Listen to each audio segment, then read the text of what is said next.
மகேஷ், இந்து முன்னணி மாநில நிர்வாகக்குழு உறுப்பினர். தமிழ்நாட்டில் இன்று இந்துக்களுடைய நிலைமை மிகவும் ஒரு கேள்விக்குறியா இருக்கு. இந்து சமுதாயத்தினுடைய வழிபாட்டு உரிமை இழந்து நிக்குது. நாம இந்துக்கள் இந்த திராவிட மாடல் அரசாங்கத்துக்கு வாக்களிச்சு மக்களுக்கான ஆட்சி, சமமான ஆட்சின்னு சொன்னாங்க. இது மக்களுக்கான ஆட்சியா, இது சமமான ஆட்சியா? இல்ல, இந்து மக்களுக்கு எதிரான ஆட்சி, இந்துக்களை வஞ்சிக்கும் ஆட்சி, இந்துக்களை கிள்ளுக்கிறையாக நினைத்து ஏளனம் செய்யும் ஆட்சி இந்த திமுக திராவிட மாடல் அரசாங்கம். இதுவரைக்கும் 4.5 ஆண்டுகள்ல திமுகவுடைய சாதனை என்ன? இந்துக்களுக்காக 150 கோவில்களை இடிச்சு தரமட்டமாக்கியிருக்காங்க. திருப்பரங்குன்ற தீபம் ஏற்ற வேண்டும் என்று நீதியரசர் தீர்ப்பு கொடுத்து அதை கேலி கிண்டல் பண்ணி அதை புறம் தள்ளி அதை ஏற்க மறுத்தாங்க. மேல்முறையீடு போறேன்னு சொன்னாங்க. அந்த நீதிபதியை கொச்சைப்படுத்தினாங்க.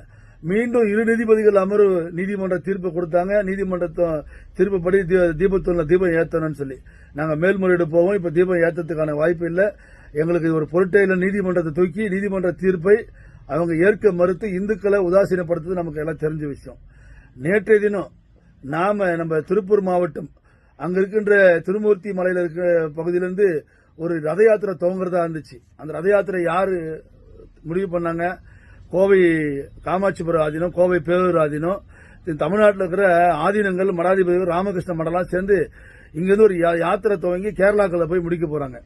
என்ன அந்த யாத்திரையோட நோக்கம் என்னன்னு பாத்தீங்கன்னா, கேரளாவில் இருக்கின்ற நம்ம மலப்புரம் மாவட்டம் திருநாவாய் அப்படின்னு சொல்லக்கூடிய ஒரு நவ முகுந்தன் பெருமாள் கோவில் 108 திவ்ய தேசத்துல ஒரு கோவில். அந்த கோவில் அருகாமையில பாரத புலான்னு சொல்லக்கூடிய ஒரு ஆறு ஓடுது.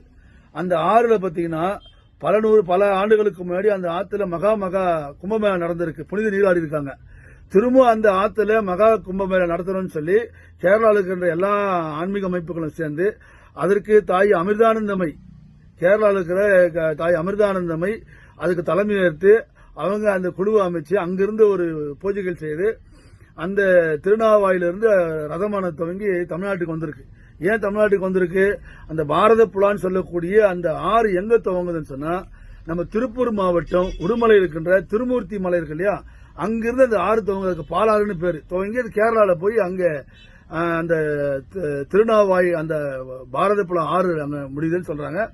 இந்த துவங்குற இடத்துல அங்கிருந்து ரதத்தை கொண்டு போகணும்னு சொல்லி அம்மா அமிர்தானந்தமை நியமிச்ச குழு, அதுக்கப்புறம் காமாட்சிபுரம் பேரூர் ஆதீனம், ராமகிருஷ்ண மடம், பல துறவிகள்லாம் சேர்ந்து நேற்று காலை 7:30 மணிக்கு அந்த ரதத்தை துவங்குறதுக்கு முடிவு பண்ணா தமிழக திராவிட மாடல் அரசாங்கம் அந்த ரதத்துக்கு தடை போட்டாச்சு. என்ன தடை? அந்த திருமூர்த்தி மலையில் இருக்கின்ற அந்த ஆத்துல இருந்து அந்த பூஜை செய்து அங்கிருந்து ரதம் துவங்கி உடுமலைப்பேட்டை பொள்ளாச்சி வழியா கேரளா போகுது. இதுல பெரிய மதம் சார்ந்த